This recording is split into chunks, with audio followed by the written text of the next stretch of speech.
কাটেঙ্গা বাজার খুলনার তেরখাদা উপজেলা সদরের অন্যতম প্রাচীন এবং ঐতিহ্যবাহী বাজার। এখানে রয়েছে মাত্র একটি পাবলিক টয়লেট, যা দীর্ঘদিন ধরে অস্বাস্থ্যকর অবস্থায় রয়েছে। এতে মারাত্মক স্বাস্থ্য ঝুঁকিতে রয়েছে বাজারের ক্রেতা বিক্রেতারা।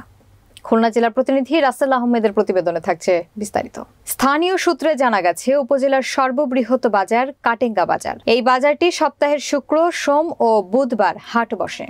প্রতি হাটবারে বাজারে বিভিন্ন এলাকা থেকে প্রায় 30,000 লোকের সমাগম ঘটে। পাবলিক টয়লেটটি অস্বাস্থ্যকর থাকায় হাটে আসা মানুষ সহ ব্যবসায়ীদের চরম দুর্ভোগ পোহাতে হচ্ছে। অস্বাস্থ্যকর পরিবেশ ও সংস্কারের অভাবে ছড়াচ্ছে দুর্গন্ধ। বৃষ্টি হলেই পাবলিক টয়লেটে যাওয়ার রাস্তার আশেপাশে কাদা পানিতে একাকার হয়ে যায়। পাবলিক টয়লেটের এ বেহাল অবস্থার কারণে বাজারে আসা লোকজন সহ স্থানীয় ব্যবসায়ীরা যত্রতত্র মলমূত্র ত্যাগ করছে। এছাড়াও টয়লেটের পাশে দোকানদারদের কাঁচা মালের অবশিষ্ট, মুরগির অবশিষ্ট বিষ্ঠা ও বজ্রসহ নানা ধরনের বজ্র ফেলা হয়।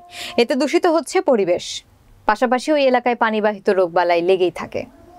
কাটেঙ্গা বাজারের কয়েকজন ব্যবসায়ী জানান, পাবলিক টয়লেটটি বেহাল অবস্থা হলেও এর থেকে মুক্তি দিতে কেউ কোনো উদ্যোগ নিচ্ছে না। পাবলিক টয়লেটটি দ্রুত সংস্কার ও ব্যবহার উপযোগী করার জন্য খুলনা 4 আসনের এমপি আব্দুস সালাম মুর্শেদির সুদৃষ্টি কামনা করেছেন ভুক্তভোগী ব্যবসায়ী সহ সাধারণ জনগণ।